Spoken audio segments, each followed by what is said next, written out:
안녕하세요, 친구들. 정명아 전도사님이에요. 한 주간 잘 지냈어요?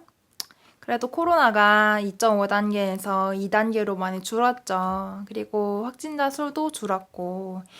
근데 이제 코로나가 완전히 끝나기까지 우리 친구들 손도 잘 씻고 마스크 착용도 잘하고 그리고 비대면으로 이제 이렇게 많이 안 만나고 하는 거 잘 지켜서 우리 다 동참했으면 좋겠어요.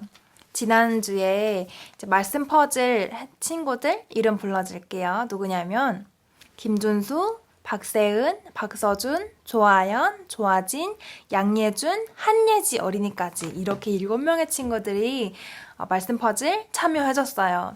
영상을 본 다른 친구들도 잘 참여해줘서 기프트콘도 받고 그리고 선물도 잘 받았으면 좋겠어요. 오늘의 말씀 속으로 들어가 봅시다. 오늘의 놀라운 이야기 제목은 바로 내 마음 한가운데 라는 제목이에요. 창세기 말씀인데요. 우리 다 같이 천천히 읽어봅시다. 시작! 내가 선을 행하면 어찌 낯을 들지 못하겠느냐. 선을 행치 아니하면 죄가 문에 엎드리느니라. 죄의 소원은 내게 있으나 너는 죄를 다스릴지니라. 창세기 4장 7절 말씀. 아멘. 여러분, 겨울이 되면 하는 일 중에 하나가 뭐가 있죠? 바로 눈사람 만드는 거예요. 우리 친구도 눈사람 만들어 본 적 있는지 모르겠네. 눈사람을 만들기 위해서는 가장 첫 번째로 눈을 똘똘 뭉쳐야겠죠. 그리고 나서가 중요한데 어떻게 해야 돼요? 눈을 잘 굴려야 돼요. 그러면 처음에는 조그만 눈이었는데 나중에는 엄청나게 커다란 눈사람을 만들 수 있어요. 여러분, 그 눈사람을 여기다가 굴린다고 생각을 해보세요. 이렇게 높은 데다가 굴리면 어떻게 될까요? 처음에는 굉장히 작아 보였는데 나중에는 어마어마하게 커다란 눈사람이 되겠죠. 여러분, 이처럼 아주 처음에는 작은 그런 눈사람이었다고 할지라도 시간이 지나서 내가 열심히 이제 굴리고 하면 커다란 눈사람이 되는 것처럼 오늘 선생님이 왜 이런 얘기를 하냐. 바로 마음에 관한 이야기를 할 거예요. 여러분, 마음도 똑같아요. 예를 들어 설명하자면 화가 막 나잖아요. 근데 이유가 없는 화는 하나도 없어요. 아주 오래전에 가지고 있던 어떤 마음이나 감정이나 이런 일들이 쌓여서 결국에 그게 눈사람처럼 커지게 돼서 그런 이제 화가 나는 경우가 있죠. 여러분, 혹시 인셉션이라는 영화를 들어본 적 있어요? 우리 친구들은 아마 이렇게 흥미로운 그런 영화는 아니어서 본 적은 없을 것 같은데 이 이야기에서도 비슷한 이야기 나와요. 주인공이 누구냐면 디카프리오랑 멜이에요. 이 부부인데 이 두 사람이 이제 정보를 훔치는 일을 하는 거예요. 어떻게 훔치냐? 바로 다른 사람의 꿈을 이용해서 훔치는 건데 다른 사람의 꿈에 들어갈 수 있어요. 그리고 나올 때는 죽는 거예요. 자살을 해가지고 나오게 돼요.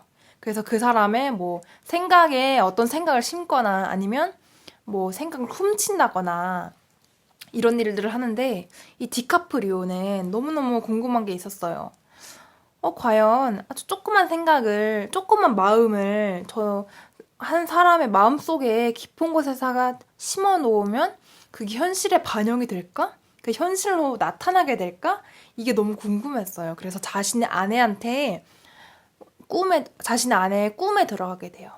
자신 안에 꿈에 들어가고 꿈에 꿈을 들어가고 꿈에 꿈을 들어가고 가장 깊숙한 꿈, 그러니까 내면으로 들어가게 돼요. 거기에다가 이런 생각을 심어요. 지금 사는 현실은 현실이 아니다. 이런 생각. 여러분, 그 아내가 결국 어떻게 되는지 아세요? 현실을 계속해서 부정하게 돼요. 나는 결코 행복하지 않아. 나는 이 현실에서 벗어나기 위해서 빨리 죽어야 돼. 이런 생각까지 미치게 됐어요. 그래서 결국엔 자살하게 됩니다. 이런 것처럼 아주 작은 마음이나 생각은 정말 중요해요. 왜냐하면 지금은 별거 아닌 것처럼 보이지만 나중에는 그게 어마어마한 그런 결과까지 나타나게 될 수 있으니 말이에요. 여러분, 오늘 성경 이야기에서도 비슷해요. 오늘의 주인공은 바로 첫째 가인과 아벨의 이야기예요. 그런데 이 이야기에선 중요한 거는 이 두 사람의 마음에 대한 어떤 것도 성경에 나와 있지 않지만 그 마음에 대한 일 때문에 결국에 엄청난 결과까지 나가게 된다는 그런 이야기예요. 첫째는 누구였냐면 가인이었어요. 가인은 농사를 하는 농부였어요. 그리고 둘째 아벨은 양을 치는 양치기였어요. 목동이었죠. 이 둘은 아담과 하와의 아들들이었어요. 그래서 열심히 일을 해서 그 일로 이제 먹고 살아갔습니다. 그 둘은 하나님을 섬겼는데요. 어떠한 방식으로 섬겼냐. 자신의 제물로 예배를 드리는, 제사를 드리는 방식으로 하나님을 섬겼어요. 그런데 이 첫째 아들, 가인의 마음속에는 알지 못할 어떤 감정들이 숨어 있었어요. 근데 가인은요, 그거를 잘 표현할지도 몰랐고, 그리고 그게 어떤 감정인지도 잘 알지 못했어요. 그냥 가슴 속에 꿍꿍 묻혀만 두고 있었답니다. 성경에는 뭐라고는 안 나와 있어요. 근데 전도사님이 생각하기에는 뭐 이런 거 아니었을까요? 쟤는 맨날 콧노래나 부르고 양들이나 치면서 그걸로 먹고 살아? 나는 이렇게 열심히 농사일을 해가지고 먹고 땀 흘리면서 먹고 사는데 하나님은 불공평해. 뭐 이런 거나 아니면 쟤는 제사를 잘 드려서 그런가? 하나님을 잘 섬겨서 그런가? 하는 일마다 잘 돼. 내가 하는 일을 하나님이 은혜를 내려주시지 않고 비를 내려주시지 않으면 농사가 몽땅 망해버리는데 너무너무 불공평, 얄미운 저 내 동생 뭐 이런 생각이 아니었을까 그렇게 상상을 해요. 어떤 것이었든 결과적으로 이 가인은요 마음속에 자신의 감정을 꽁꽁 숨기고 살아가게 됩니다. 그러던 어느 날이었어요. 이렇게 예배를 드리고 있는데 뭔가 모르게 자신의 동생의 제사만 하나님이 받으신다는 그런 느낌을 받게 됐어요. 글쎄요. 이유는 모르겠죠. 뭐 동생의 제사에 있는 양이 더 활활 타올랐다거나 뭐 그러지 않았을까요? 근데 성경에는 뭐라고도 안 나와 있어요. 그저 가인은 가인대로, 아벨은 아벨대로 자신이 지금까지 농사를 지었던 최고의 재물을 바쳤을 뿐이에요. 그런데 가인은 그런 생각이 들자 견딜 수가 없었어요. 동생에게 몹시 화가 났죠. 아벨 저 자식, 얄미운 저 자식, 결국에 하나님이 나의 제사를 안 받으시고 저 얄미운 놈의 제사만 받으신단 말이지. 견딜 수 없어. 저 자식 죽여버리고 싶다. 이런 생각까지 미치게 됐어요.